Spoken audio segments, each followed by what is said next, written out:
देश की राजनीति में इन दिनों एक ऐसे शख्स की चर्चा हो रही है जो अपने सीने पर विकास पुरुष का तमगा लगाए घूम रहे हैं, जो गुजरात को विकास का पैमाना कहते हैं, वाइब्रेंट गुजरात की बात करते हैं।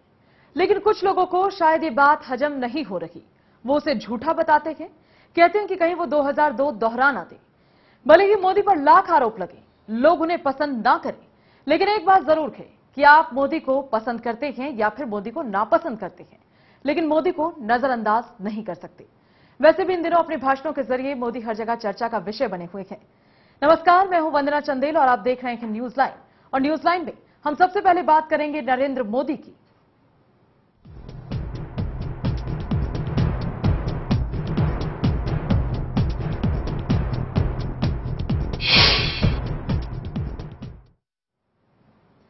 फिक्की में महिलाओं का गुणगान करने के बाद नरेंद्र मोदी ने पश्चिम बंगाल पहुंचकर ममता दीदी की जमकर तारीफ की।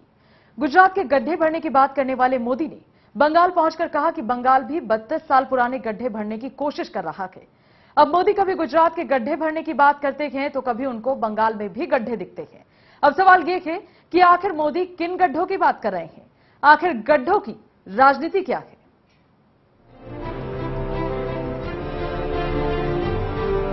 आकर्षक व्यक्तित्व के धनी गुजरात के मुख्यमंत्री नरेंद्र मोदी जब बोलना शुरू करते हैं तो तालियां बजना लाजमी है।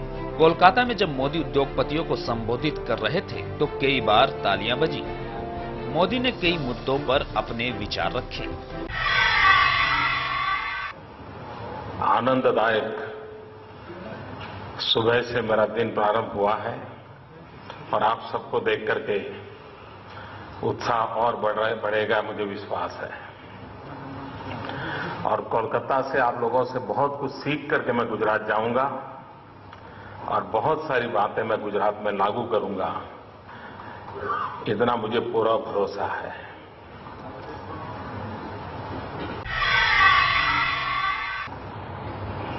कि दुनिया के लिए भले ही ज्ञान की सदी 21वीं सदी में आई हो, लेकिन बंगाल में ज्ञान की सदी का उदय 18वीं 19वीं शताब्दी से प्रारंभ हुआ है। क्या तबाही का मंजर चला है 32 साल तक। और इसलिए यहां तो जिनको भी दायित्व जनता देगी उनको पता नहीं कितने सालों तक कितनी मेहनत करनी पड़ेगी, तब जाकर के ये गड्ढे भरेंगे। और मुझे विश्वास है कि इन दिनों जो प्रयास हो रहे हैं वो गड्ढे भरने की दिशा में हो रहे हैं। और दिल्ली में जो यूपीए सरकार बैठी है उसको विकास के लिए कोई काम करना हो, कोई निर्णय करना हो, 2-2 साल हो गए, फाइलें वैसी की वैसी पड़ी है। वे कैलेंडर नहीं देख रहे हैं, घड़ी देख रहे हैं। कैलेंडर तो उनको 2014 दिखाता है, लेकिन वो घड़ी के हिसाब से चल रहे हैं कि शाम को क्या होगा। जब वाजपेयी जी की सरकार थी तो एक विश्वास पैदा हुआ था, यार कुछ होना है, अब तो कुछ होगा, और एक माहौल पनपा था। मित्रों, अचानक 21वीं सदी का ये पहले दशक का ही उत्तरार्ध हमारी आंखों के सामने हम देख रहे हैं कि केंद्र को धीरे धीरे धीरे धीरे गिरता चला जा रहा है। 2000 मेगावाट डेफिसिट के बावजूद भी गुजरात ने 24 घंटे बिजली गांव को भी देने में सफलता पाई। और आज गुजरात का कोई भी गांव, घर ऐसा नहीं होगा जहां बिजली होगी, 24 घंटे बिजली मिलती है। अब कई राज्य ऐसे हैं हिंदुस्तान में जहां बिजली आना एक खबर होती है, हमारे यहां बिजली जाना ये खबर होती है।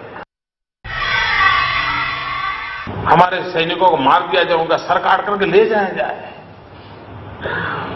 और यहां सम्मान समारोह के भोजन होते रहे। मित्रों, इस देश के विदेश मंत्री विदेश में जाकर के दूसरे देश का कागज उठा करके वो भाषण पढ़ रहे हैं। हमारे सैनिकों को मार दिया जाए, उनका सर काट करके ले जाया जाए, और यहाँ सम्मान समाज। इन मुद्दों के अलावा भी मोदी ने युवा शक्ति का भी गुणगान किया। मोदी के पूरे भाषण में जहां गुजरात और कोलकाता के विकास के कसीदे पढ़े गए, वहीं सरकार को कई मुद्दों पर घेरा गया। बहरहाल मोदी जिस तरह ताबड़तोड़ भाषण दे रहे हैं, वो दूसरी तरफ इशारा कर रहा है। Bureau report, channel 1 news.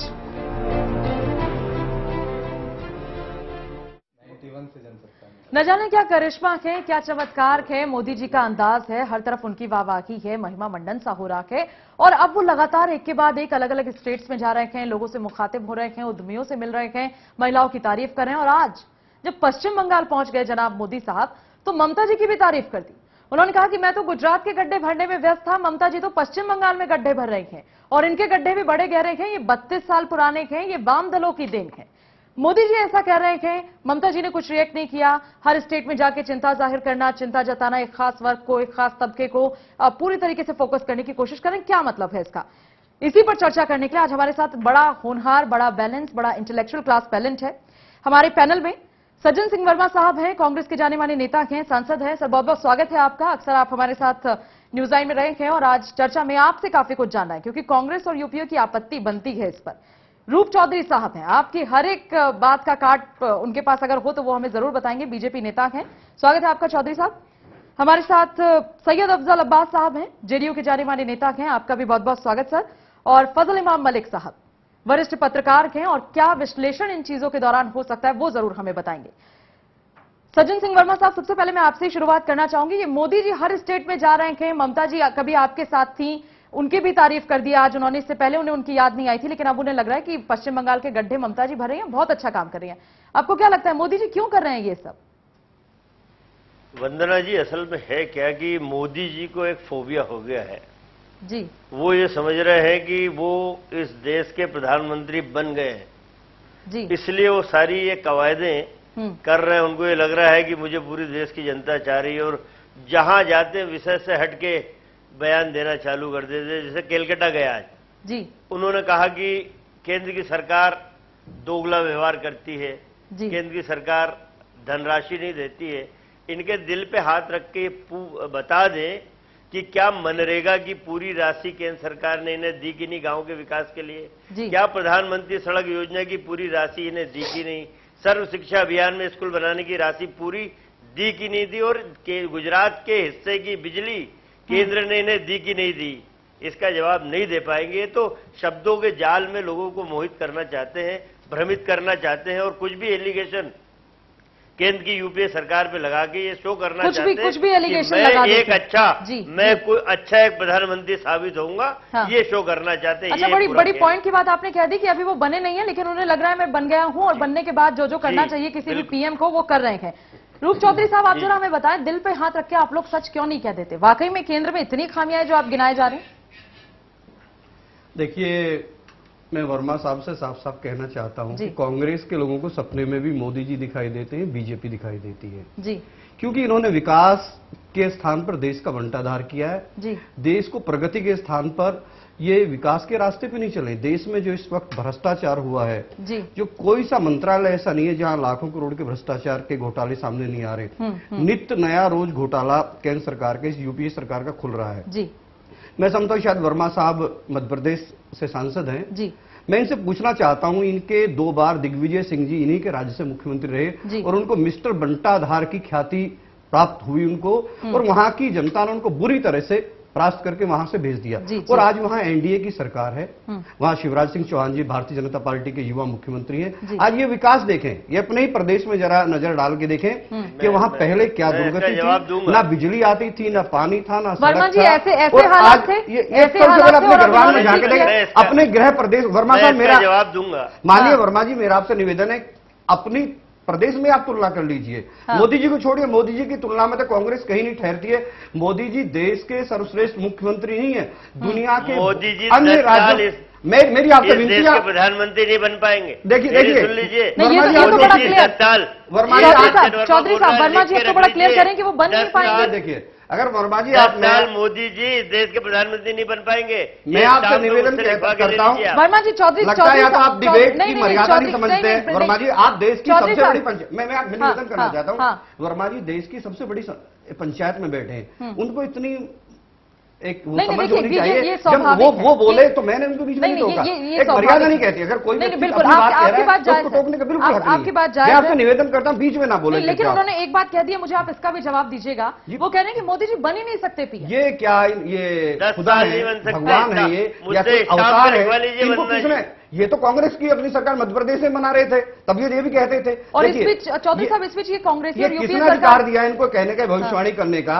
या ये ज्योतिषी हैं कि किस कारण कह रहे हैं? अच्छा, ये बात राशिद अलवी साहब भी कह रहे हैं। वो कह रहे हैं कि आप मोदी को लेके इतना बीजेपी बढ़ चढ़ के उनको भेज रही है, हर जगह दिखा रही है। जेडीयू वाले तो उनसे अपने तैयार नहीं है। अब्बास साहब से मैं राशिद अलवी साहब के बारे में आपने, अगर आप सवाल करते हैं उसके जवाब भी सुनिए। हाँ, बिल्कुल बिल्कुल। अगर राशिद अलवी साहब के आप पिछले बयानों पे 50 बयानों पे गौर करेंगे तो 40 उसमें से गलत साबित हुए। वो गुजरात में भी सरकार बना रहे थे और कई राज्यों में भी सरकार बना रहे थे। छत्तीसगढ़ में राशिद अलवी साहब पहले कुछ कहते, बड़े नेता, मैं उनके बारे में कोई टिप्पणी नहीं करना चाहूंगा, परंतु अपनी बात से बाद में मुकर जाते हैं। उनकी बातों को हम गंभीरता से नहीं लेते। अच्छा, ये बताइए जेडीयू फिर क्यों सहमत नहीं है? जेडीयू आपके साथ क्यों सहमत नहीं है? कुछ दिन पहले ही नीतीश कुमार भी ऐसा संकेत दे रहे थे। जेडीयू हमारा बहुत ही एक आदरणीय, हमारा हम दोनों का आपस में गठबंधन है, बड़े सालों से चल रहा है, आगे भी चलता रहेगा। अलग अलग पार्टी की अपनी अपनी विचारधारा होती है। परिवार में भी दो भाई होते हैं, उनकी भी कहीं कहीं कुछ मुद्दों को लेकर मतभेद हो जाता है। फिर भी जब सामूहिक बात आता है, परिवार की बात आती है, फिर सब हम इकट्ठे हैं। हम जेडीयू में हमारे अंदर कोई आप जो कह रहे हैं उसमें कितनी सच्चाई है, ये मुझे लगता है अब्बास साहब बताएं हमें तो ज्यादा अच्छा है। अब्बास साहब, क्या मतभेद है मोदी जी को? सर मैं आपको बिल्कुल बोलने का मौका दूंगी। मैं चाहती हूँ अब्बास साहब से पहले हम पूछ लें। मैं इनकी बात का जवाब देना चाहता हूँ। नीतीश कुमार ने मोदी के लिए कह दिया कि मेरे राज्य में आए तो भाजपा चुनाव प्रचार में, तो भाजपा से गठबंधन तोड़। आपको क्यों तकलीफ हो रही है? हमारे अंदर का मामला है। अंदर का मामला आपको आईना दिखा रहे हैं। आपको आईना दिखा रहे हैं। मैं बोल दूं, सबसे बड़ी बात यह है कि हमारे यहाँ ये पहले ही माननीय मुख्यमंत्री जी ने कहा था, हालांकि इसमें अभी चेंजेस आए हुए हैं, कि हमको ऐसा, देखिए, दो कांग्रेस और बीजेपी एक बड़ी पार्टी है, जितनी भी गिर जाए, जो भी अंजाम सामने आए, लेकिन रिजल्ट आफ्टर पोल यही हुआ कि दोनों बड़ी पार्टियां होंगी जी। और माननीय मुख्यमंत्री जी ने इस बात कहा था कि ऐसे उस पार्टी का, या कांग्रेस का हो या बीजेपी का हो, ऐसा प्राइम मिनिस्टर कैंडिडेट हो जो सबको लेके चले, एक सेकुलर मिजाज का हो। जैसे अभी हम कमेंट नहीं कर चुकी, हम बिहार में अलायंस पार्टनर हैं, बिहार में बीजेपी और जेडीयू दोनों मिलकर सरकार चला रही है। लेकिन अब आप ये कहेंगे वाजपेयी जी के साथ, वाजपेयी जी का एक अलग कैंडिडेटर था, वाजपेयी जी एक्सेप्टेबल थे। तो आप क्या कहना चाह रहे हैं? मोदी जी सेक्युलर इमेज वाले नहीं है? जहां तक मैं समझता हूं, हम जहां तक मैं समझता हूं कि नरेंद्र मोदी जी के सवाल पे, कि इसीलिए तो पहले कहा कि कैंडिडेट आपने घोषणा कीजिए, बाद में अब क्या होगा बात की बात है, पोस्ट पोल होगा या प्री पोल। अब प्री पोल की बात जहां रहती है तो हम समझते हैं कि मोदी जी को, जहां तक बीजेपी वाले बोल रहे हैं कि ये प्राइम मिनिस्टर कैंडिडेट है, इसमें कहीं ना कहीं आपस में नाइत्तेफाकी नजर आती है। जैसे गुजरात में भाजपा का सम्मेलन हुआ, वहां वाजपेयी जी, आडवाणी जी नहीं पहुंचे, तो अंदरूनी कला वहां भी है। नहीं, आपकी पार्टी उनके साथ है या नहीं, आप ये बताइए। अगर मोदी जी पीएम के तौर पर उन्हें रखा जाए, एकदम खुले अल्फाज में मैं आपसे कह रहा हूं कि मोदी जी के, जहां तक मेरी अपनी जाती सवाल है, मोदी जी के नाम पे लोगों को एतराज है, जेडीयू को एतराज है, जेडीयू को एतराज, बिल्कुल एतराज है। जेडीयू को समीकरण क्या बनेगा बाद में वो नहीं कह सकता, लेकिन एतराज है as a prime minister candidate के लिए। जी, फजल इमाम मलिक साहब, कुछ दिनों से हम देख रहे हैं एक राष्ट्रीय नेता के तौर पर अपनी छवि को एक्सेप्ट कराने को लेकर मोदी जी बड़ी पुरजोर कवायद कर रहे हैं, कोशिश कर रहे हैं। जब भी मंच से वो भाषण देते हैं तो ऐसा नहीं लगता कि किसी राहुल गांधी की बातों का जवाब देने की तैयारी है या किसी खास की बातों का जवाब देना है। ऐसा लगता है वो सबको अपनी एक छवि दिखा रहे हैं, ग्लोबल छवि दिखाने की कोशिश कर रहे हैं। वो बहुत अच्छी कोशिश है, लेकिन अपने ही एनडीए में, अपनी ही अलायंस पार्टीज के साथ इतने सारे कॉन्फ्लिक्ट्स हैं, इतनी सारी कॉन्ट्रडिक्शंस हैं। क्या लगता है आपको, क्या चांसेस हो सकते हैं फिर? वंदना, कल मैंने एक सत्यनारायण जी की पंक्तियां मैंने पढ़ी थी, कवि हैं वो, उनकी, कि आग नहीं बस धुआं धुआं है जी, आग नहीं बस धुआं धुआं है, हाँ हाँ है या हुआ हुआ है, सभी मस्त है, सभी है गदगद, जैसी सभा है वैसे सभासद। तो भाजपा और कांग्रेस दोनों एक दूसरे पर जिस तरह के आरोप लगा रहे हैं, सभासद और सभा इसी तरह की है। मोदी जी के लिए बीजेपी का जिस तरह से भी रूप जी ने कहा बहुत सारी बातें कही, लेकिन मोदी जी के लिए परेशानी कांग्रेस नहीं है। ठीक है, कांग्रेस को उनसे डर लगता होगा जैसा उन्होंने कहा कि सता रहा है, लेकिन कांग्रेस का डर भी भाजपा को है, क्योंकि चुनाव में दोनों को जाना है। दोनों पार्टियां राजनीति कर रही हैं, तो एक दूसरे का डर तो जाहिर है कि दोनों को होगा। हाँ। लेकिन मोदी जी को डर खुद भाजपा को, और भाजपा के कई नेताओं को मोदी जी का डर है। इसलिए भाजपा का एक जो अंदर का कन्फ्लिक्ट है वो कई बार, जैसे अभी लाल कृष्ण आडवाणी का नाम सामने अचानक आया, तो ये एक बहुत सोची समझी रणनीति के तहत ये सारी चीज हो रही है। और मोदी जी को लगता है कि आज कल का भाषण आप जब सुनिए और आज के भाषण में लगता है कि वो आप कंफ्यूज भी हो रहे हैं। कल उन्होंने प्रवचन शब्द का इस्तेमाल शुरू किया था कि मैं प्रवचन देने जा रहा हूं। हाँ। और आज उन्होंने कोलकाता में कहा कि मैं एक गैर राजनीतिक व्यक्ति हूं। तो ये जो कंफ्यूजन है ये कहां ले जाएगी पता नहीं। वो बार बार उन्होंने कोलकाता में गड्ढों की बात की। हाँ, गड्ढों पे बड़ा ध्यान मोदी जी ने कल भी गड्ढे की बात की थी। मोदी जी को ये याद रखना चाहिए कि गुजरात में उनसे पहले 5 साल भाजपा की सरकार थी, तो क्या वो गड्ढे भाजपा की सरकार में भी बने थे? और ममता जी की जो बात उन्होंने कहा कि ठीक है कि वहां कोलकाता में या बंगाल में बहुत तरक्की नहीं हुई या विकास नहीं हुआ, ये मोदी जी का अपनी सोच हो सकती है, लेकिन इन 22 महीनों में ममता बनर्जी ने क्या किया ये हम अच्छा, जो मोदी जी की सोच है वो ममता जी की भी सोच है। वो आई है दिल्ली और दिल्ली आई है इसी मकसद से। उनको भी लगता है कि उनके राज्य के साथ कुछ भेदभाव हो रहा है, वो भी ये शिकायत कर रही है। लेकिन मोदी जी के इस संकेत के बाद उन्होंने कोई खास रिएक्शन, कोई प्रतिक्रिया नहीं दी। देश की राजनीति में जो खलबली है, जो हलचल है, जो पसोपेश, जो असमंजस है, जिसे लेकर आप सबके जहन में हजारों लाखों सवाल हैं, न जाने क्या होगा, सत्ता का सिंहासन किसके हाथ लगेगा, कैसे लगेगा, बात वहां तक बनेगी नहीं बनेगी, तमाम इन सवालों के जवाब हमारे पैनल में मौजूद हमारे होनहार गेस्ट देंगे। फिलहाल हम बहुत छोटे से एक कमर्शियल ब्रेक के लिए रुकते हैं। ब्रेक के बाद बहुत जल्द वापसी। आप कहीं मत जाइएगा, देखते रहिए न्यूज लाइन हमारे साथ।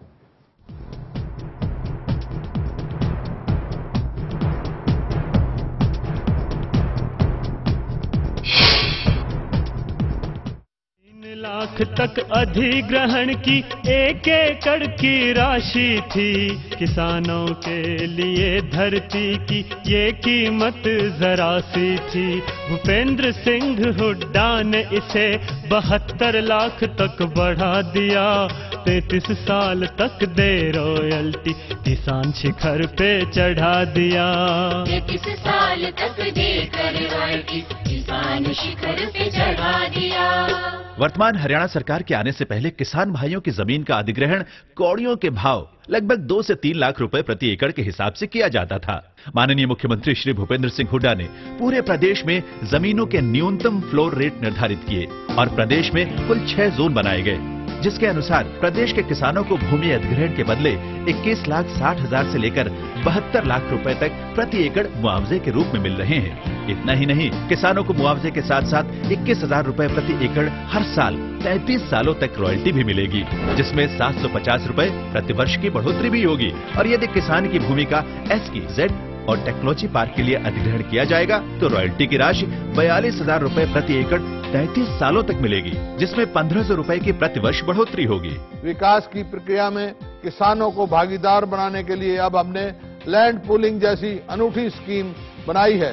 इस स्कीम में यह इंतजाम किया गया है कि जिस किसान की भूमि का अधिग्रहण होता है वह या तो मुआवजा ले सकता है या मुआवजे की एवज में विकसित भूमि ले सकता है।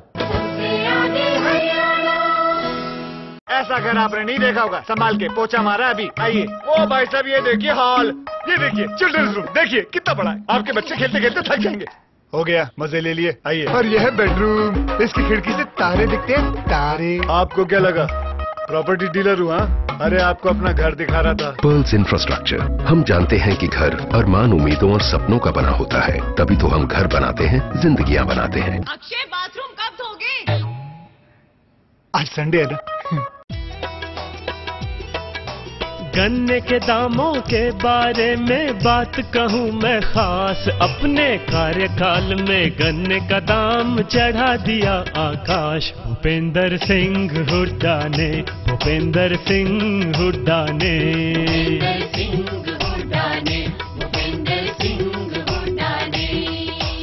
जहां पिछली सरकार ने 6 वर्षों के शासनकाल के दौरान गन्ने के दामों में केवल 22 रुपए प्रति क्विंटल की बढ़ोतरी की थी, वहीं हुड्डा सरकार ने अपने कार्यकाल के दौरान गन्ने के दामों में 159 रुपए की बढ़ोतरी कर इसे 276 रुपए प्रति क्विंटल तक पहुंचा दिया, जो देश में सर्वाधिक में से एक है। मुख्यमंत्री चौधरी भूपेंद्र सिंह हुड्डा ने चालू वित्त वर्ष में एक साथ 45 रुपए प्रति क्विंटल की वृद्धि की, जो देश में सर्वाधिक है।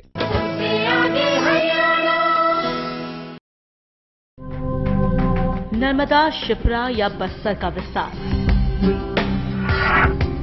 सांची का स्तूप हो या महाकाल का दरबार, भोज का भोपाल हो या हो खजुराहो का शिल्प, हम हैं भारत के हृदय प्रदेश। यहाँ क्या कुछ हो रहा है विशेष, देखिए MPCG विशेष, सिर्फ चैनल 1 न्यूज पर।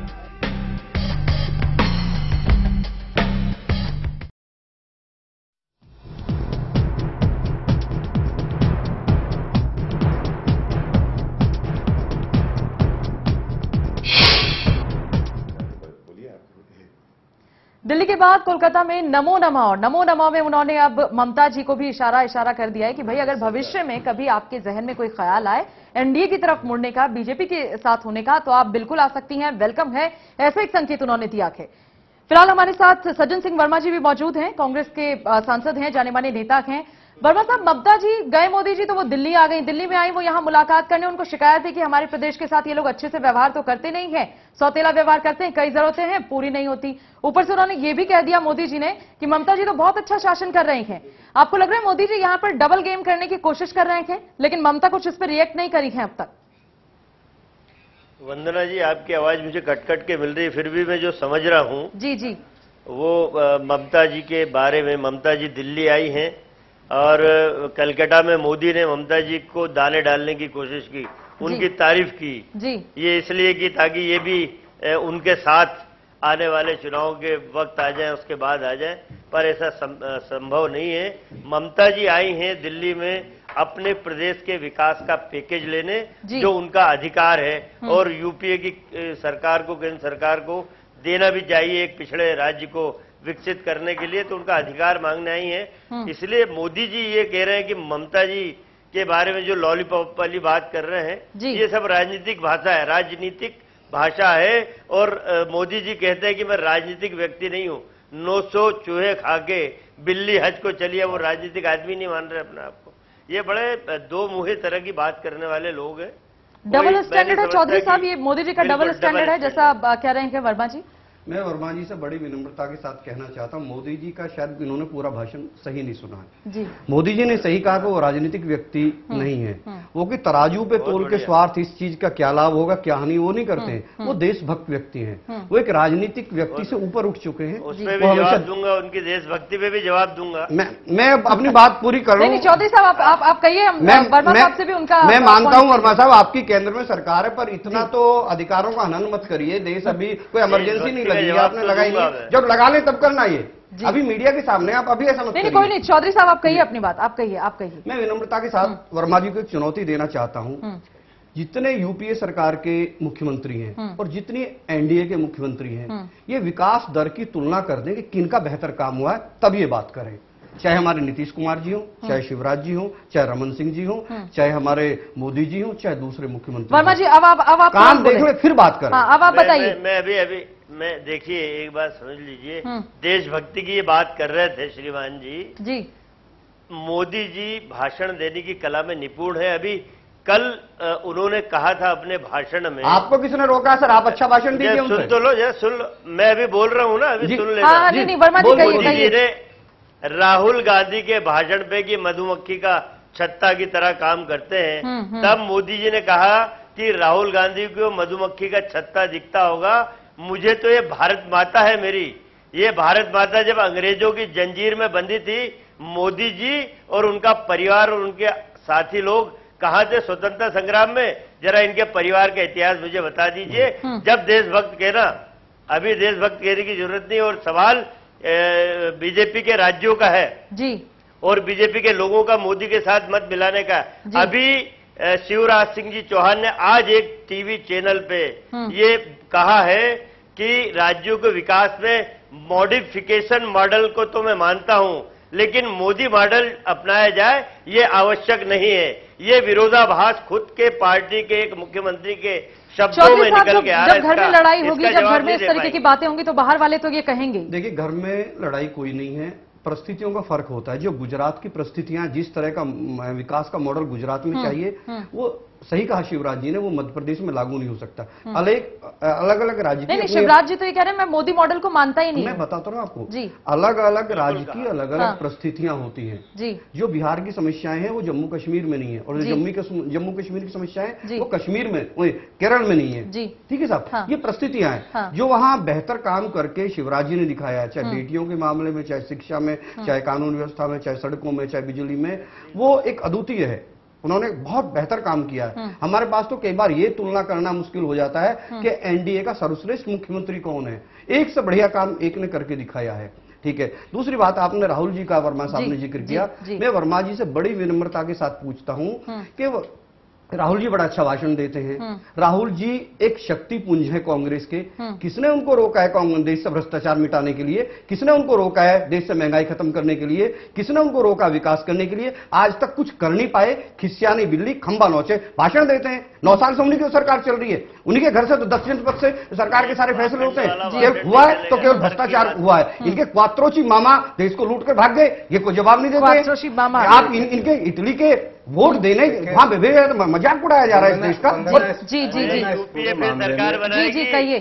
तुम और तुम्हारे नेता देखते रहोगे, लॉलीपॉप की टपकती रहेगी, लाल टपकती रहेगी। जब भ्रष्टाचार का मामला सामने आएगा, जब भ्रष्टाचार की बात रूप से, तो इस मामले में दोनों पार्टियों के दामन दागदार हैं। आप किसी एक पार्टी को नहीं कह सकते। और इन्होंने मुख्यमंत्रियों की बात की है और विकास की बात की है, तो मित्र को याद होगा कि गुजरात में कुपोषण की समस्या है, किसान वहां भी आत्महत्या कर रहे हैं, आदिवासी इलाकों में पानी नहीं आती। और अभी एक हफ्ता पहले कैग की रिपोर्ट आई है जिसने मोदी सरकार पे आरोप लगाया कि उन्होंने उद्योगपतियों के लिए हित में काम किया है। ठीक उसी तरह जिस तरह की शीला दीक्षित को लेकर कैग पर रिपोर्ट आया, तो एक कैग की रिपोर्ट जब आती है और आप जब ये कहते हैं कि दिल्ली की सरकार ने भ्रष्टाचार किया, कैग की उसी रिपोर्ट पर और वहां की कैग की रिपोर्ट पर, या बिहार की बात भी मैं कर रहा हूं, बिहार में भी कैग की रिपोर्ट अब्दुल अब्बास साहब है, बिहार में कैग की रिपोर्ट भी इसी तरह की आई।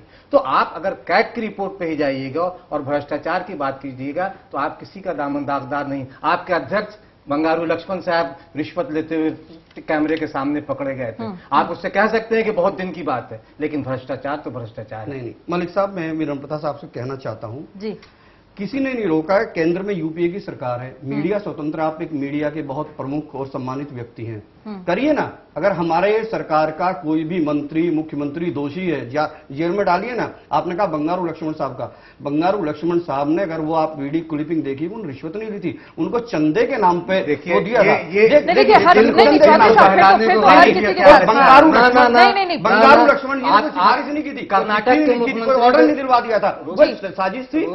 और फिर भी हमारी पार्टी की मर्यादा हमने हमारे राष्ट्रीय सरकार येदियुरप्पा साहब साबित हो गए ना चौधरी जी, येदियुरप्पा साहब साबित हो गए ना, जेल गए ना। उत्तराखंड के मुख्यमंत्री पर आरोप लगे, आपकी सरकार वहां गई, आपके मुख्यमंत्री को हटाया। हमने ये मत बोलिए, हमने कब रोका है? आपके दाग लगे हुए, हमारा कोई नेता भ्रष्ट है, हमारी राजनीति है, तो डालिए ना जेल। कौन रोकता है? आप साबित तो करिए। एक दागदार आदमी को काउंटर पे लगा, आप उसको, तो ये बात बड़ी, ये बात बड़ी जायज है, ये बात बड़ी जायज है। एक दूसरे के दामन पर दाग फेंकने से क्या होगा कि सबका ही दामन दागदार के। फजल जी की बात मुझे काफी हद तक जायज लगती है, लेकिन अब्बास जी इस पर थोड़े खामोश थे। मैं ब्रेक से लौटूंगी तो उनसे जरूर पूछूंगी क्या सोचते हैं वो इस पूरे मसले के बारे में। क्या वाकई कांग्रेस से नजदीकियां बढ़ाने की बात चल रही है? क्योंकि नीतीश जी बहुत से ऐलान इस बीच कर चुके हैं, उनसे भी प्रतिक्रिया लेंगे, उनके भी जानेंगे कि क्या उनका पक्ष है। और आखिर इस राजनीति में ये जो चक्र गोल गोल घूम रहा है, कौन किसके पीछे और कौन किससे आगे निकलने की होड़ में है, ये भी जानने की कोशिश करेंगे। बहुत छोटा सा ब्रेक, बहुत जल्द वापसी।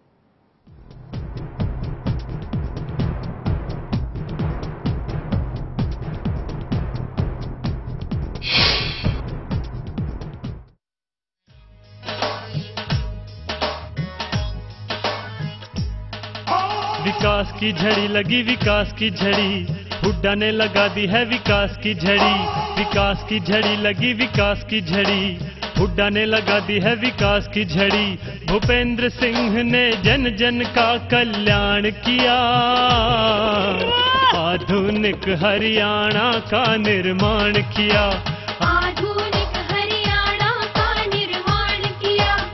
आधुनिक हरियाणा का निर्माण किया। जो हरियाणा प्रति व्यक्ति निवेश में 14वें नंबर पे था हिंदुस्तान में, 2005 से आज हिंदुस्तान में वो नंबर 1 पर है। प्रति व्यक्ति आय में नंबर 1 पर है। गेहूं की उत्पादकता में नंबर 1 पर है। सरसों की उत्पादकता में नंबर 1 पर है। दूध उत्पादन में बहुत आगे बढ़ा, चाहे वो कृषि का क्षेत्र है, चाहे औद्योगिक क्षेत्र है, चाहे शिक्षा का मामला है, हर क्षेत्र में हरियाणा ने विकास किया। ऐसा घर आपने नहीं देखा होगा, संभाल के पोछा मारा अभी। आइए, ओ भाई साहब ये देखिए हॉल, ये देखिए चिल्ड्रंस रूम, देखिए कितना बड़ा है। आपके बच्चे खेलते खेलते थक जाएंगे। हो गया, मजे ले लिए। आइए, और यह है बेडरूम, इसकी खिड़की से तारे दिखते हैं, तारे। आपको क्या लगा प्रॉपर्टी डीलर हुआ? अरे आपको अपना घर दिखा रहा था। Pearls infrastructure. हम जानते हैं कि घर अरमान, उम्मीदों और सपनों का बना होता है, तभी तो हम घर बनाते हैं, जिंदगियां बनाते हैं। अक्षय बाथरूम कब धोगे? आज संडे है ना।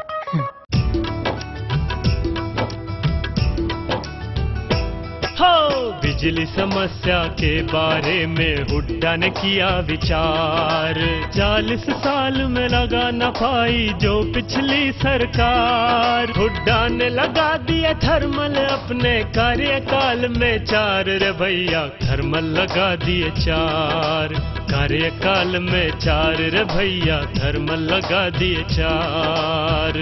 बिजली किसी भी प्रदेश के विकास की धुरी है। जहां तक प्रदेश में बिजली उत्पादन का सवाल है, वर्ष 1966 से लेकर फरवरी 2005 तक 40 वर्षों के दौरान हरियाणा में बिजली का उत्पादन सिर्फ 1587 मेगावाट ही था। श्री भूपेंद्र सिंह हुड्डा ने मार्च 2005 में मुख्यमंत्री का पदभार संभालते ही प्रदेश में लगभग 5000 मेगावाट बिजली और पैदा करने का लक्ष्य रखा और इस पर तेजी से काम शुरू किया। प्रदेश में वर्तमान सरकार के कार्यकाल के दौरान अब तक 3712.8 मेगावाट बिजली उत्पादन में अतिरिक्त बढ़ोतरी हुई है, जिनमें 600 मेगावाट यमुनानगर में, 1200 मेगावाट खेदड़ हिसार में, 1500 मेगावाट झाड़ली में और 1320 मेगावाट खानपुर में शामिल हैं।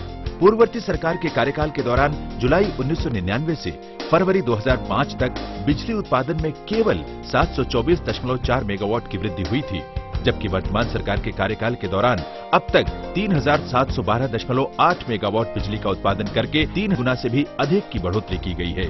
प्रदेश में इसके अतिरिक्त 250 मेगावाट बिजली अक्षय ऊर्जा से भी मिलेगी। अब हरियाणा में बिजली का कुल उत्पादन 5300 मेगावाट हो गया है।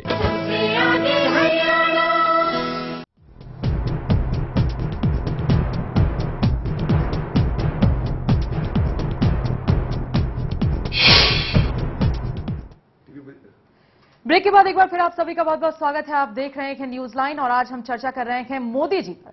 मोदी जी चर्चा के विषय हो ही गए हैं, उनमें कुछ बात है और हमने पहले भी कहा कि आप उन्हें पसंद करें या फिर उन्हें नापसंद करें, नजरअंदाज नहीं कर सकते। फिलहाल बात उठी थी ब्रेक से पहले कि हर पार्टी का दामन कुछ हद तक तो दागदार है ही, तो कोई अपने आप को पाक साफ तो बताए नहीं। वो कांग्रेस हो, वो बीजेपी हो, वो जेडीयू हो, वो एनसीपी हो, वो टीएमसी हो, किसी भी पार्टी की। और किसी ने बहुत खूबसूरत बात जो है वो लिखी है। मैं चाहती हूं हमारे चारों मेहमान हमारे साथ इस दौरान हैं, वो भी इसको सुने और हमारे व्यूवर्स तो फॉर श्योर इसको सुनेंगे। राजनीति के रंग निराले भैया, चलते हैं तीर और भाले भैया, बिन पेंदी के लोटे हैं सब, रोज ही बदले पाले भैया। फितरत की क्या बात करें हम, फितरत की क्या बात करें हम, दिल के सब हैं काले भैया। तो बहुत सारे काले काले दिल नजर आ रहे हैं और इनमें जो जनता है वो बुरी तरह कंफ्यूज है, वो किसको चुने और कैसे चुने। एक तरफ कभी अरविंद केजरीवाल भी अपनी सच्चाई और ईमानदारी लेके चलते हैं, तो अब लोगों को उन पर भी शक होने लगा है। ये सुन सुन के वो थक गए कि वो बड़े राजनीतिक महत्वाकांक्षी व्यक्ति हैं। खैर, उनका जिक्र अलग बात है। हमारे साथ सैयद अफजल अब्बास साहब हैं, जेडीयू के नेता हैं। सज्जन सिंह वर्मा साहब कांग्रेस के सांसद हैं, कांग्रेस के जाने माने लीडर हैं। मलिक साहब हैं हमारे साथ, वरिष्ठ पत्रकार हैं। और रूप चौधरी साहब जो कि बीजेपी के नेता है और बड़ी दिलचस्प चर्चा है। और चर्चा में एक जो बात उठ गई है कि दामन दागदार है।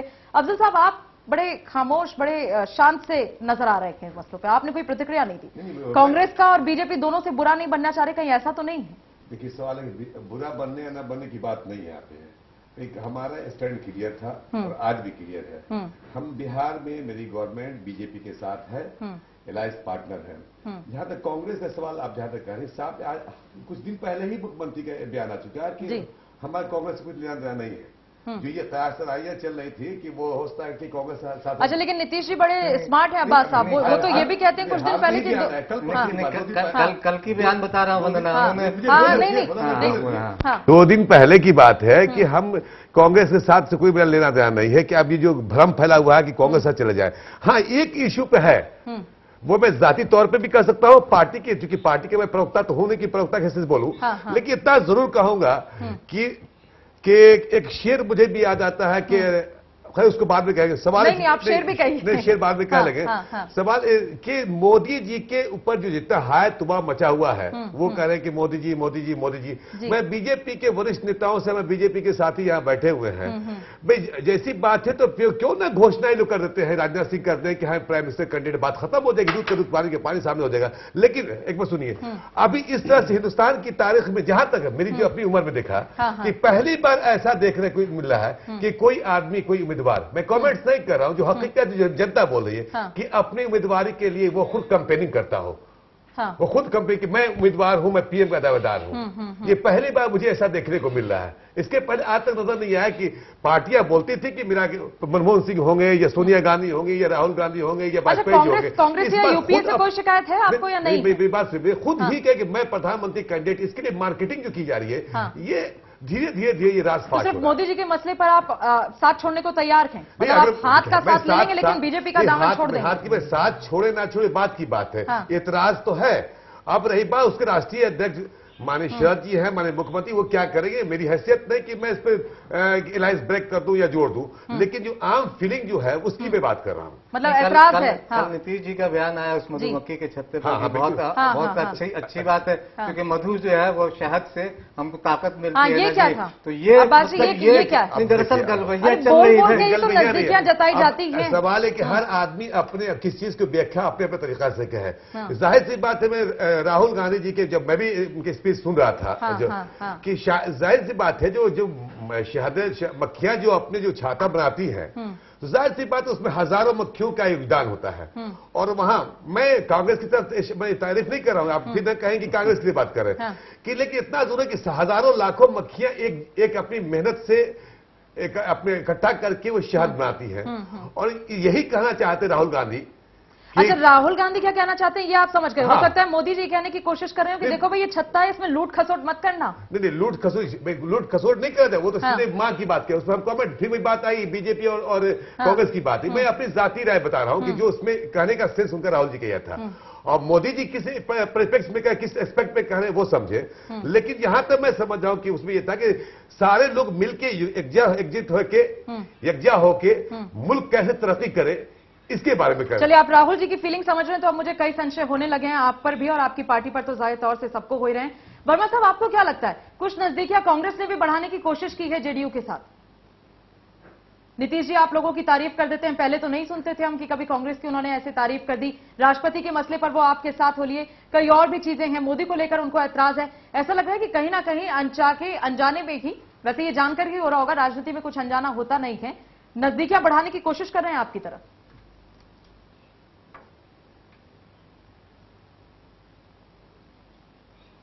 वर्मा जी, आप सुन पा रहे हैं हमें?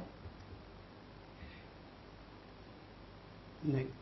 सज्जन सिंह वर्मा शायद अभी हमें नहीं सुन पा रहे हैं। खैर, अब रूप चौधरी साहब, ऐसा है क्या, क्योंकि क्यों बेवजह इतनी तारीफ की जा रही थी? कैसे? हमारी पार्टी का राष्ट्रीय नेतृत्व बार बार इस बात को स्पष्ट कर चुका है जी। मीडिया के कुछ लोग और यूपीए के कुछ लोग, विशेषकर कांग्रेस से संबंधित दल, इसको हवा बना रहे हैं। हमारी पार्टी के राष्ट्रीय अध्यक्ष श्री राजनाथ सिंह जी ने साफ साफ कहा है कि प्रधानमंत्री कौन होगा ये भारतीय जनता पार्टी का राष्ट्रीय नेतृत्व चुनाव के बाद तय करेगा। हमारे सांसद बैठेंगे, तय करेंगे। और हमारे पास योग्य प्रधानमंत्री के उम्मीदवारों की लंबी सूची है। हमारे पास कोई कमी नहीं है, हमारे पास एक से एक योग्य व्यक्ति है। हमारे पास शीर्ष नेतृत्व में अडवाणी जी जैसे नेता हैं जिनका लंबा राजनीतिक, लेकिन उन्हें तो आप सब जगह नहीं भेज रहे। मुझे चौधरी साहब, मुझे भी कहने दीजिए ना, उन्हें आप सब जगह नहीं जब मेरी बात पूरी, सुषमा जी को आप सब जगह नहीं भेजते। आप बीच मत टोकिए, जब मैं बात पूरी कर दूं। अडवाणी जी हमारे राष्ट्रीय नेता हैं। हाँ। उनका अनुभव इतना अच्छा, पूरी पार्टी को उन्होंने बच्चों की तरह सींचकर तैयार किया, सब उनका सम्मान करते हैं। और उन पे अकेले देश के ऐसे नेता हैं जिन पर कोई आज तक कोई पूरे जीवन में कोई ना भ्रष्टाचार का आरोप है, ना किसी भी तरह का कोई लांछन उनके ऊपर नहीं है, किसी में आज तक दम नहीं है। जिस तरह से अटल जी का जीवन स्वच्छता से और एक देश प्रेम से भरा रहा है, वैसे अडवाणी जी का है। डॉक्टर मुरली मनोहर जैसे नहीं, आप नाम नहीं गिनवाइए। मैं नाम गिनवा रहा हूँ सारे आपके। मैं अरुण जेटली जी का नाम गिनवा रहा हूँ, मैं सुषमा स्वराज जी का नाम गिनवा रहा हूँ, मैं राजनाथ सिंह जी का नाम गिनवा रहा हूँ, मैं आपको मोदी जी का नाम गिनवा रहा हूँ, मैं शिवराज जी का नाम गिनवा। हमारे पास योग्य नेताओं की कमी नहीं है। ये हमारे घर का मामला, आपको क्यों परेशानी हो रही है? हम जब चाहेंगे, जब हमारी सत्ता बन जाएगी, आपको क्यों परेशानी? मैं आपसे पूछना चाहता हूँ, ये हमारे घर का मामला है, आपके तय करेंगे कि कल हमारे घर में कौन सी सब्जी बनेगी, हम क्या कपड़े पहनेंगे। अगर आपके घर से, ये हमारे घर का मामला है, हम बैठेंगे आपस में। तो हम आपसे जरूर पूछेंगे। फिलहाल हमारा लक्ष्य चुनाव जीतना। मलिक साहब, हम कह रहे हैं हमारा लक्ष्य चुनाव जीतना। हम सब मिलकर अगले साल तक जो चुनाव है उसको हम जीतेंगे, एनडीए चुनाव जीतेगा, हमारा प्रधानमंत्री बहुत अच्छी बात कौन होगा हम तय कर लेंगे। आप क्यों परेशान होते हैं? हम ये कह रहे हैं जब हम बनाएंगे हम आपको बता देंगे किसको प्रधानमंत्री बनाना है। बातें कही, एक तो उन्होंने मीडिया पे आरोप लगाया कि मीडिया कर रहा है। माफ करें, मीडिया इस तरह का कुछ नहीं, आप लोग ज्यादा कर रहे हैं जी। 2 दिन पहले विजय गोयल और शत्रुघ्न सिन्हा ने जिस तरह से बयान अडवाणी जी के पक्ष में दिया, क्या वो मीडिया का बनाया हुआ? और आप हर चीज को कह रहे हैं कि वो घर की बात है, तो घर की बात घर में की जाए ना चौधरी साहब। रूप चौधरी जी ने बहुत दिलचस्प बात कही और उनकी बात में बहुत सारी चीजें, उन्होंने अडवाणी जी और वाजपेयी जी का नाम लिया कि उन पे किसी तरह के भ्रष्टाचार का आरोप नहीं लगा। वो मैंने कहा जोशी जी पे कोई आरोप नहीं है, वो आदमी पे कोई आरोप नहीं है, जेटली जी पे कोई आरोप नहीं है, लोगों पर है जी पे कोई आरोप नहीं है, शिवराज सिंह चौहान पे कोई आरोप नहीं है। सिर्फ 2 आदमी का शुरू में नाम लिया कि इन लोगों पे कोई आरोप नहीं। चलिए मैं मान लेता है अडवाणी जी और वाजपेयी जी पे, बाकी आपने जिस तरह राजनाथ जी पे कोई आरोप नहीं है, अरुण जेटली जी पे कोई आरोप नहीं है। चौधरी साहब हम पूछेंगे तो आप जरूर, क्योंकि देश का मसला देश जाना चाहता है। भारत की राजनीति में आज संसद में राज्यसभा लोकसभा दोनों में मिला के आप भी अपना रिएक्शन दीजिए। डॉक्टर जोशी जी जैसा योग्य बिल्कुल बिल्कुल आप कहिए। मैं इनका जवाब दे देता हूं वंदना जी। जी वंदना जी कहिए सर। ये श्रीमान जी चरित्रावली पूरे इनके वरिष्ठ लीडरों की बता रहे थे, कोई दाग नहीं है। फिर क्यों इनकी सरकार चली गई, क्यों Advani ji PM in waiting की वेटिंग ही रह गए, क्यों प्रधानमंत्री नहीं बन पाए? ख्याली पुलाव बनाना, बातें करना अलग बात है। आपकी नीतियां गलत थी, लोगों ने, देश के लोगों ने नकार दिया आपको। साहब ये लोकतंत्र है, यहाँ भारत में जनता को अधिकार। श्रीमान जी ये भाषण से काम चलेगा नहीं। जनता ने हमें बनाया, हमने स्वागत किया, जनता हमें अटल बिहारी वाजपेयी को क्यों हरा दिया उनकी सरकार को?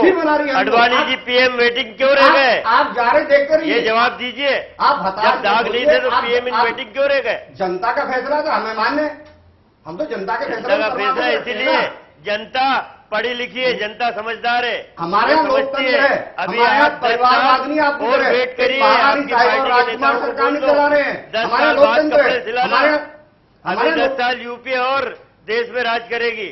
अरे भाई साहब, लोगों की सेवा करेगी इस देश के। एनडीए भारतीय जनता पार्टी जाति जनजाति के लोगों, जनता से नेता आते हैं, महारानी की कोख से हमारे यहाँ राजा पैदा नहीं होता है। इस पूरे मामले में जो सोनिया गांधी प्रधानमंत्री के पद को ठुकरा दे, उसके बारे में ये शब्द बोलना तुम्हें मतलब खुद शर्मिंदगी महसूस होगी।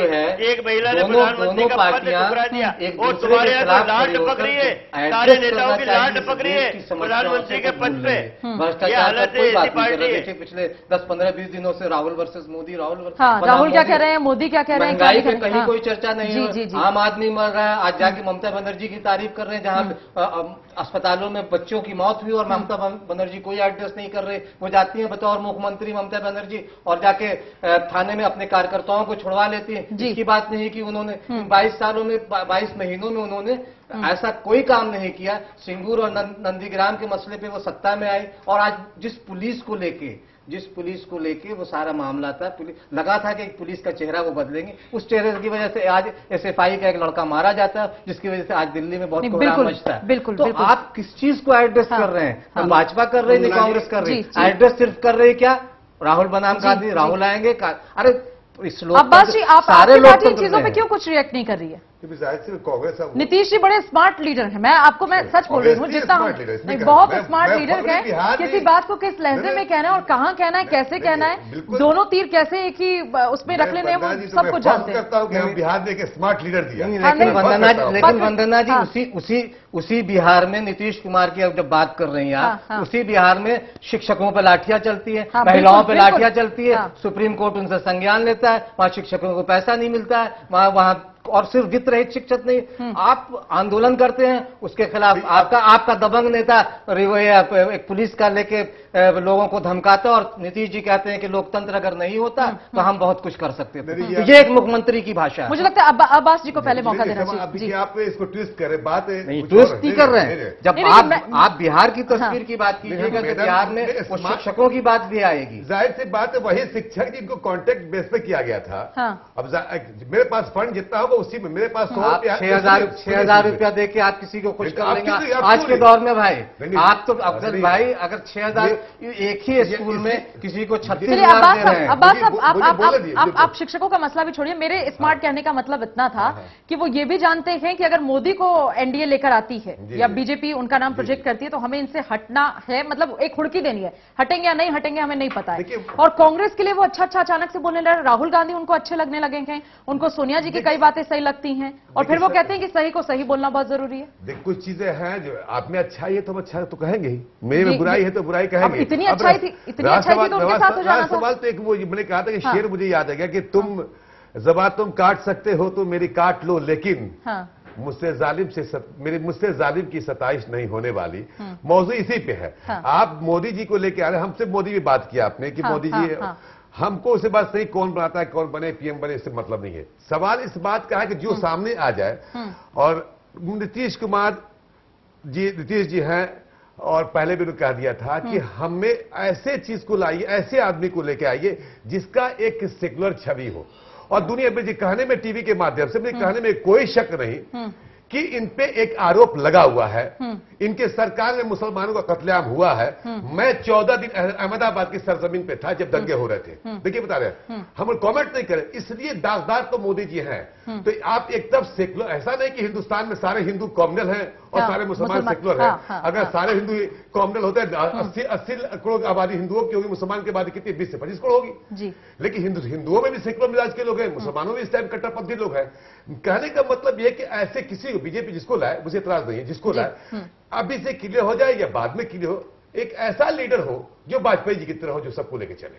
तो मोदी जी वाजपेयी जी की कहीं बराबरी नहीं, बहुत फर्क, आसमान जमीन का फर्क। चौधरी साहब आप क्या कहेंगे? आपके एक सहयोगी ऐसा कह रहे हैं, वो ये कह रहे हैं कि दाग तो है और मैं अहमदाबाद में रहा, मैंने देखा। मैं था उसको दो भाग में उत्तर देना चाहता हूँ। पहले मलिक साहब का, फिर भाई साहब का। जी भाई साहब ने कहा कि देश के प्रमुख दल महंगाई, भ्रष्टाचार, फलां की आवाज नहीं उठा रहे। मैं भी लगभग 26 साल से पत्रकारिता में हूं। मैं मलिक साहब को कहना चाहता हूं कि संसद की कार्रवाई देखें, भारतीय जनता पार्टी के आंदोलन देखें, जितने महंगाई के खिलाफ, भ्रष्टाचार के खिलाफ, घोटालों के खिलाफ भारतीय जनता पार्टी और एनडीए के नेताओं ने आवाज उठाई है, शायद देश में किसी और दल ने नहीं उठाई। नंबर 1, मैं बिल्कुल विनम्रता के साथ कह रहा हूं, रिकॉर्ड देख लें। ये ईमानदारी से कह रहे हैं आप? हाँ, मैं तो आंकड़ों की बात कर रहा हूं, पार्लियामेंट का रिकॉर्ड देखें, राज्यसभा लोकसभा नहीं तो। लेकिन इसका फिर दूसरा मतलब निकल जाएगा चौधरी साहब। इसका मतलब ये हो गया कि जनता जो है वो सेंसिबल नहीं है, क्योंकि अगर कोई पार्टी इतना अच्छा काम कर रही थी तो सत्ता से बाहर जाना ही नहीं था। अभी आएगा, जनता हमारे साथ है, नजर आ रहा है साहब। दूसरा बात भाई साहब ने बात कहा, गुजरात के दंगों की बात की, सबके लिए पीड़ा की बात थी।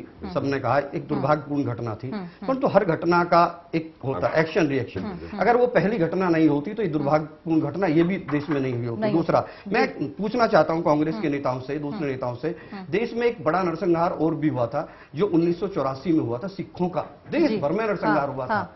ये कांग्रेस के लोग किस तरह से या यूपीए के लोग किस तरह मोदी जी पे आरोप लगाते हैं, इनका तो खुद पूरा चेहरा ही दागदार है। ये तो बिल्कुल कहीं बोलने लायक नहीं जिस तरह से। और खुद इनके तत्कालीन जो बाद में प्रधानमंत्री बने, तत्कालीन कांग्रेस के नेता राजीव गांधी जी ने बेशर्मी से कहा था कि जब कोई बड़ा वृक्ष गिरता है तो धरती हिलती ही है। ये ऑन रिकॉर्ड है, आप लोगों को सारा मिल जाएगा। नहीं, अब तो वर्मा जी आपको जवाब देना चाहिए, क्योंकि आरोप आप पे भी है, ऐसा नहीं है। आप सिर्फ बीजेपी या मोदी को आप 2002 में बांध के रख देंगे, उससे बात नहीं बनने वाली।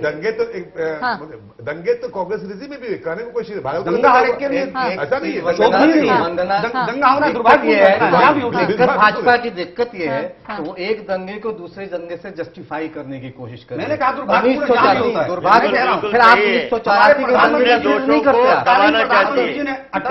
आप जिस अटल बिहारी वाजपेयी की बात पार्टी के सब नेताओं ने कहा था, मोदी के बारे में कहा था कि आपने जो किया है इस प्रदेश में मेरा मुंह दिखाने के काबिल नहीं, मैं किस मुंह से दुनिया के सामने जाऊंगा, जिस मुंह से दुनिया के सामने जाऊंगा और राजधर्म निभाओ जो बाद में सारा आया। आप इस पे कुछ कहें, आप इस पे कुछ कहें नहीं, तथ्यों को आपके मंत्री एक मैं कहना चाहता हूँ जेल में है उसी एहसान जाफरी के मामले में। जी आप किस बात की मुझे लगता है वर्मा जी को भी सुनना चाहिए। आप सुप्रीम कोर्ट जी कहना चाहता हूँ नहीं, आप तथ्यों को भटका रहे हैं, तथ्यों को भटका रहे हैं। मलिक जी वहाँ सरकार सिख दंगों पर बता नहीं, मुझे ऐसा लगता है और आप लोगों ने नहीं कांग्रेस पे एक आरोप लगाया। मैं चाहती हूँ कि सज्जन सिंह वर्मा जी को आप लोग मौका दें, वो कुछ कहें।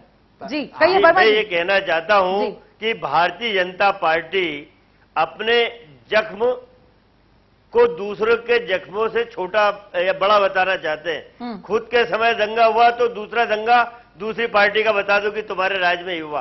आपसे मैं ये कहना चाहता हूं, इतनी सारी तारीफ करी इनने अपने नेताओं की। अटल बिहारी वाजपेयी के समय कारगिल ये सो रहे थे आंख बंद करके, कारगिल में दुश्मन घुसा। इनके समय लोकसभा में आतंकवादी घुसे, लोकसभा संसद पे हमला हुआ। इनके समय कंधार में आतंकवादियों को खुद मंत्री इनके एनडीए के छोड़ के आए, तब जनता ने इनको नकारा कि इनकी नीतियां इतनी गलत हैं कि अपने स्वार्थ के लिए ये आतंकवादियों को भी छोड़ने जाएंगे उनके देश में। अटल बिहारी वाजपेयी आंख बंद करके सोते रहे, दुश्मन घुस जाए, ये चीजें इनको नहीं दिखी कि पब्लिक ने इनको क्यों नकारा।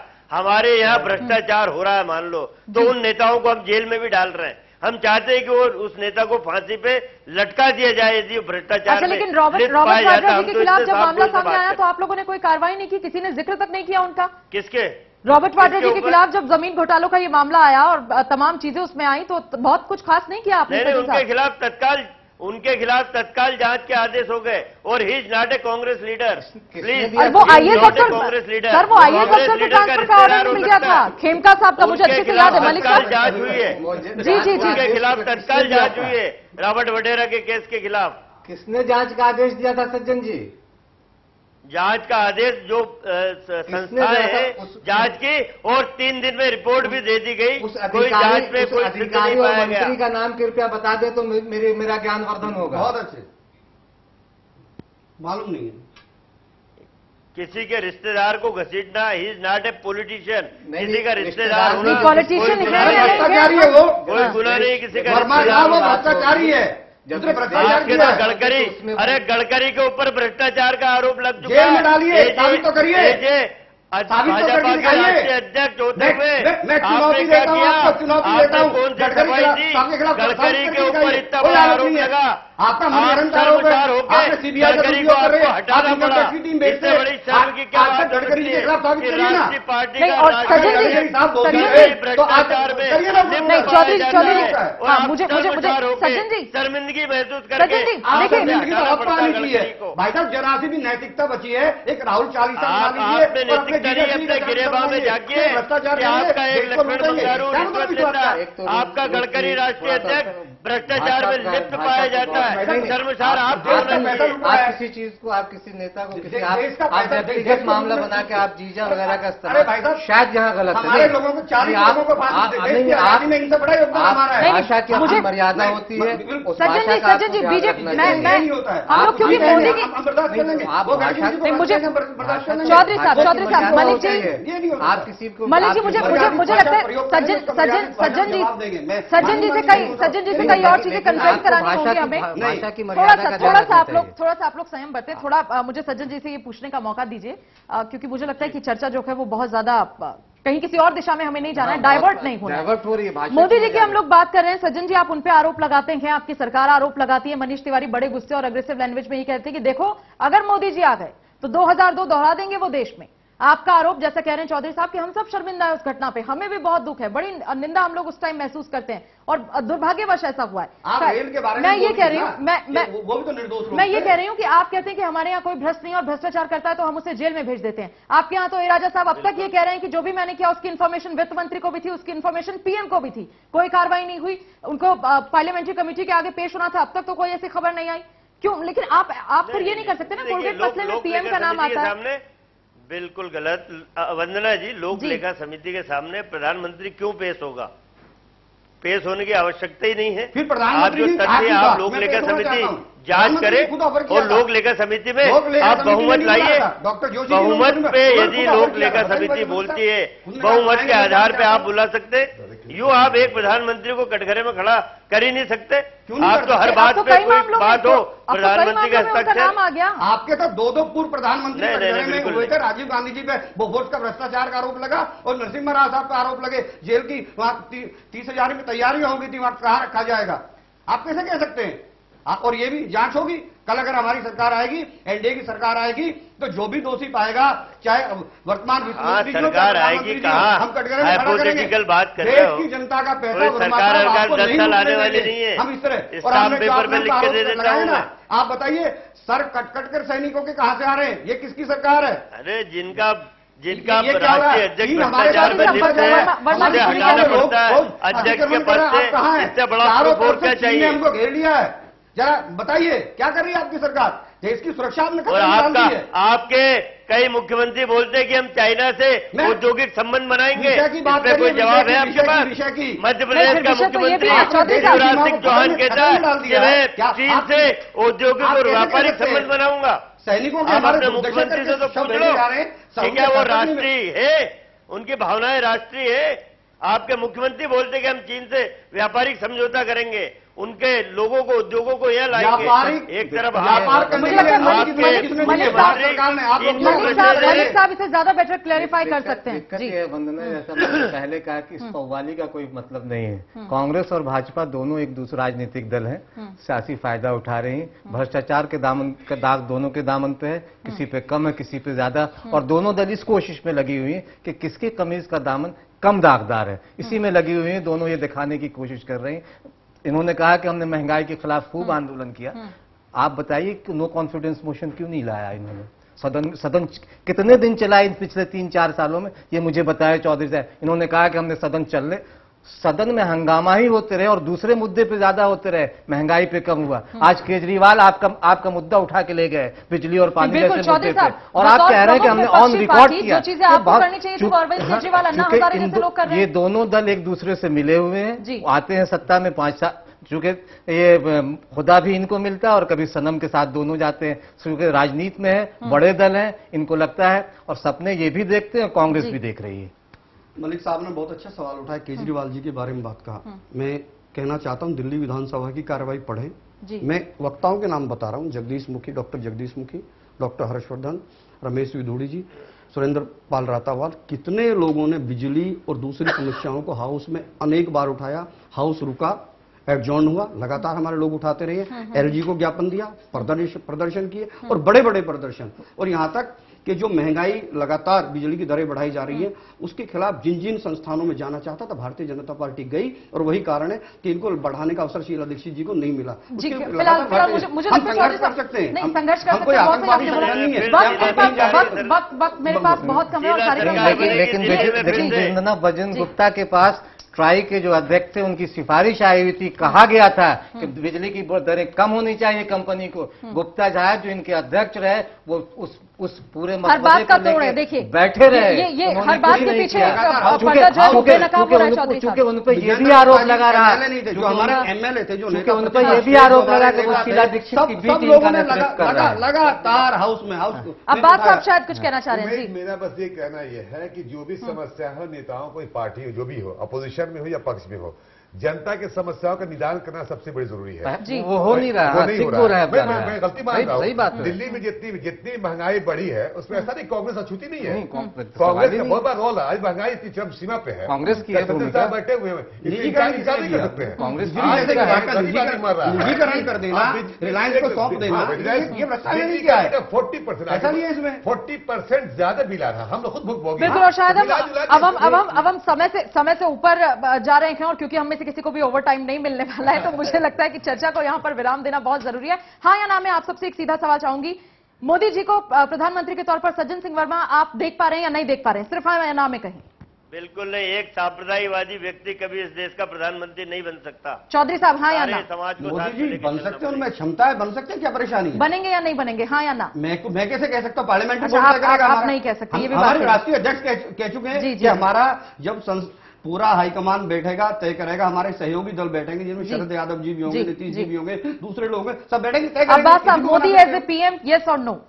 मेरे सबसे मतलब ये तो बात कब है, कब बनेगा सवाल है। ये अभी तो ये फैसला ही नहीं हुआ है कि कौन बने कौन नहीं। सिर्फ निजी तौर पर आपसे पूछ रही हूँ कि अगर आप मोदी जी को देखते हैं। हाँ, निजी तौर पर, जाती तौर पर तो मैं इसके पक्ष में नहीं हूँ कि आप इसके पक्ष में नहीं है। मलिक साहब, आपको लगता है हो सकता है ये मुमकिन या नहीं? नहीं, सपना देखना सबका हक है वंदना, और मुझे फिर वो कविता की पंक्ति से खत्म करूंगा। राजा सलामत रहे, प्रजा दुआ करे, राजा को सिंहासन सोहे, प्रजा को फुटपाथ। तो हम लोग तो फुटपाथ पर ही रहेंगे, राजा तो वही लोग रहेंगे। राजा वही लोग रहेंगे, तो हर एक पार्टी जो है राजा होती, जनता ही बना के भेजती है। उसके बाद फिर आप लोग जनता को भुला भी देते हैं अब्बास साहब। ये सच हम भूल नहीं सकते। जनता का क्या हाल है? कहाँ मौका देते हैं राजा को? 5 साल में एक बार बेचारी जनता को पूछ लेते हैं। खैर, ये चर्चा चलती रहेगी और मुझे लगता है कि बहुत ज्यादा आपकी बात का जवाब देना चाहूंगा। मलिक साहब, हमारी पार्टी ऐसी जिसमें आम किसान का बेटा, गरीब का बेटा प्रधानमंत्री बनता है। ये कांग्रेस में या दूसरे वहां नहीं होता है। हमारे यहाँ तो जनता में से प्रधानमंत्री बनता है, जनता में से नेता। बहुत अच्छी बात है।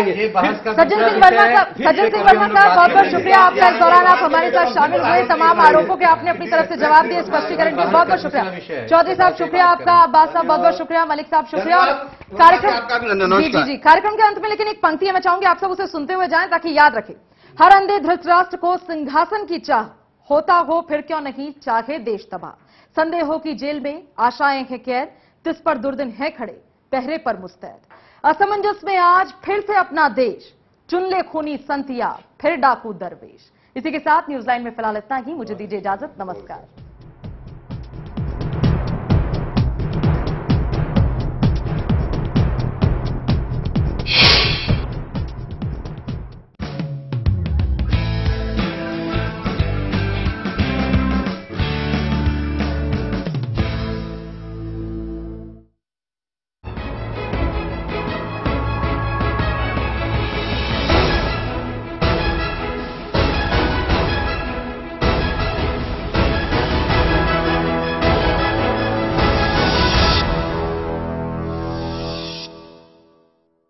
नहीं देखा होगा, संभाल के पोछा मारा अभी। आइए, ओ भाई साहब ये देखिए हॉल, ये देखिए चिल्ड्रंस रूम।